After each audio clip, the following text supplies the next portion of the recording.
In this particular discussion, we are going to try to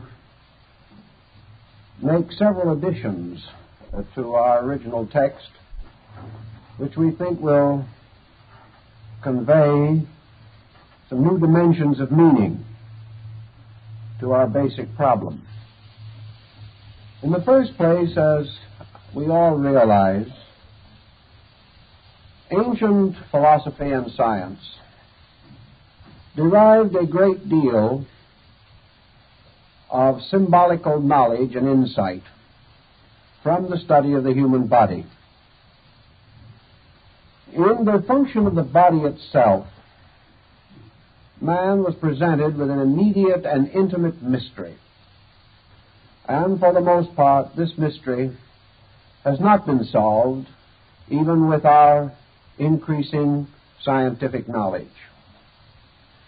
We are able to examine the body in greater detail than ever before. We are able to understand its functions more accurately than was ever possible to ancient man. Yet the essential mysteries of the body remain, and we are still searching for those major keys by which perhaps not only can we solve bodily mysteries, but by the knowledge thus gained extend ourselves into universal mysteries. For it was long held that if we could ever understand man, we would have a key to all things that exist, inasmuch as man is bound to all other things, is derived from all other things, and in the course and extent of his existence, he moves through all states and conditions and finds available within himself all instruments necessary for his continuing existence, growth, and unfoldment through all the states of nature, both physical and metaphysical. Realizing to some measure, therefore, the thoughtfulness that man dedicated to this mystery of the body, we can also be aware of the natural and inevitable functioning of the human mind. Man, searching for answers, uses a kind of symbolic methodology. Having discovered some small law operating somewhere, he seeks to extend it as a greater law operating elsewhere or everywhere. Thus, our concepts of cosmogony are studies of things not visible to our sensory perceptions. These involve a process of analogy by which we apply things seen to things unseen, principles recognized to principles sought for in the unfoldment of universal life. The Kabbalists conceived of man, therefore, as the little universe, and the universe as the grand man, attempting to indicate that the processes operating in the human body operate in a larger scale in space, and that all space can be traced in the mysteries of man himself.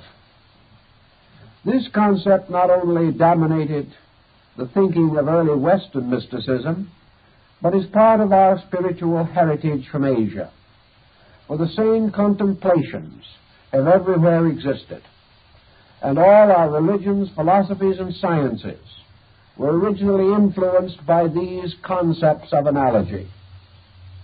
That in many instances these older analogies were correct, we now know. Other discoveries of antiquity remain uncertain to us. They may be right, they may not be right. In some few things we believe that we have corrected the errors of the past, that certain mistakes were made, but we are not too sure that our corrections are correct, and we may still have to go further. And the tendency of this further consideration has been to bring us back to the most original and ancient findings. Thus there seems to be in man a faculty of truth perception, of truth realization, and that which man can actually reason out, prove to be reasonable. Later generations will probably prove to be factual. For reason is an instrument of fact-finding, just as surely as any technical instrument or mechanical device of the modern laboratory. It is natural that the spine, which is a sort of column supporting the entire structure of the human body, that the spine should be early considered, that a great deal of symbolism should arise in connection with it, and that ancient man, studying the human body, should recognize that in this spinal column was a very vital and important element of man's corporeal nature. That in mysterious way this spinal column was a kind of magic wand, a rod, a staff, upon which the body was required or naturally inclined to lean. It was also that by means of which man's upright posture was assured. And it was interesting to recognize that this tall column of bones should support upon its upper end the mystery of the skull, that part of man which seemed to be like a heavenly globe standing upon the height of a column in a strange wilderness of physical tissue and structure. Therefore, the spine as the supporting instrument, uniting the various sections of the body, seemed to bring into some common pattern the three principal parts of the human torso, so that the body itself, with the exception of its extremities, was, so to say, held together or brought into a pattern or harmony by means of this monumental structure of bones, flexible, magnificent in its formation, serpent-like in its flexibility, and yet withal a firm and enduring support, capable of sustaining the various processes of the body with wonderful exactness, precision, and reasonable comfort. It was interesting to these ancient people that this spinal mystery seemed to bring into harmony the three principal parts of the human torso, namely the cranial, or the contents of the skull, the thoracic, or the contents of the chest, and the abdominal, or the contents of the abdominal cavity. These three cavities, so to say, filled with their vital organs and absolutely necessary to the function and consistent development of man, were anciently associated with cosmogony. And Dr. Robert Flood, the famous Rosicrucian mystic of the early 17th century, believed that he found in the structure of the body and its internal organization the source of Dante's mysterious worlds as set forth in the Divine Comedy. We know definitely that this analogy can be extended to many of the Hindu sacred writings, in which the worlds are beautifully arranged and organized in a pattern very close to that of this division of man's principal parts of his body. Thus we have the abdominal cavity, with the long, mysterious, and involved structure of the intestinal part.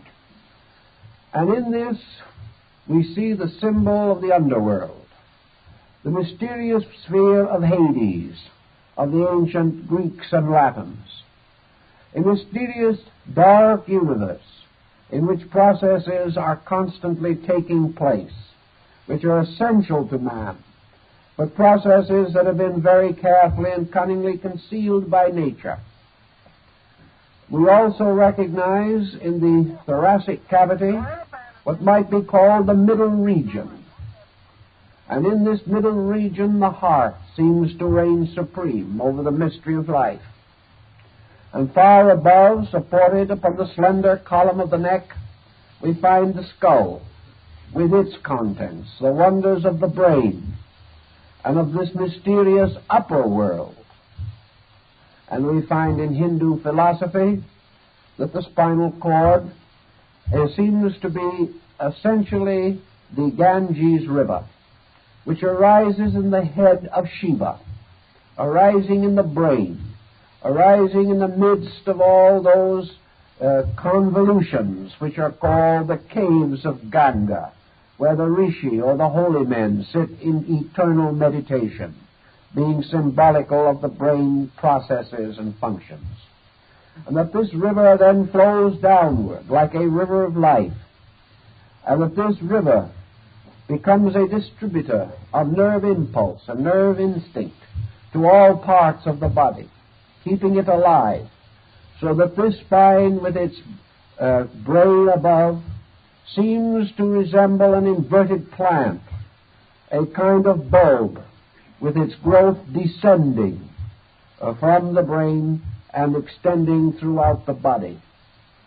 And this extension through the body, through an infinite diversity of nerve structure, seems to resemble a beautiful inverted fern-like plant with its root in heaven and its growth descending downward into earth and even into the underworld. The ancients, furthermore, recognized in this spinal column with its content a kind of ladder, the kind of ladder upon which Jacob saw the angels ascending and descending. The number of its original segments, counting those that are now more or less brought together and ossified together, would be 33, which is indeed the number of years that David ruled in Jerusalem, the years of the life of Christ, and a number that has been sacred for a long time among the secret societies of Europe and America. This number 33 is a fabulous number in symbolism, and there seems to be no reason to doubt that its original significance was related to the study of the spine, or that in some way the spine became a symbolic equivalent of this number, and the principles and energies associated with the number likewise cannot be denied. In Egypt, under the name of the tape column, or the mysterious symbol of the pole or axis of things, the spine was also highly venerated. It was held that it was like a column, the roots of which were in the underworld, and the upper part extending higher to carry upon its upper end the celestial globe, the globe of the brain.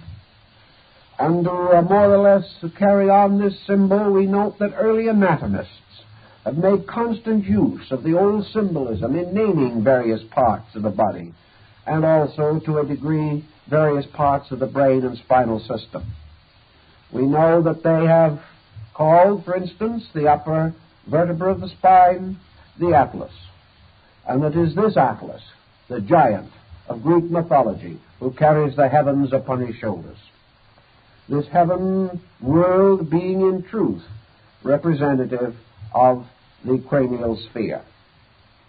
Thus the ancients divided man as they divided nature into heaven, earth, and hell, into three great parts: a superior universe above, represented by the brain; an inferior universe below, represented by the abdominal cavity; and between these two, the world of mortals, or the human world, in the midst of which, upon the mighty mountain of the diaphragm, was the temple of the heart.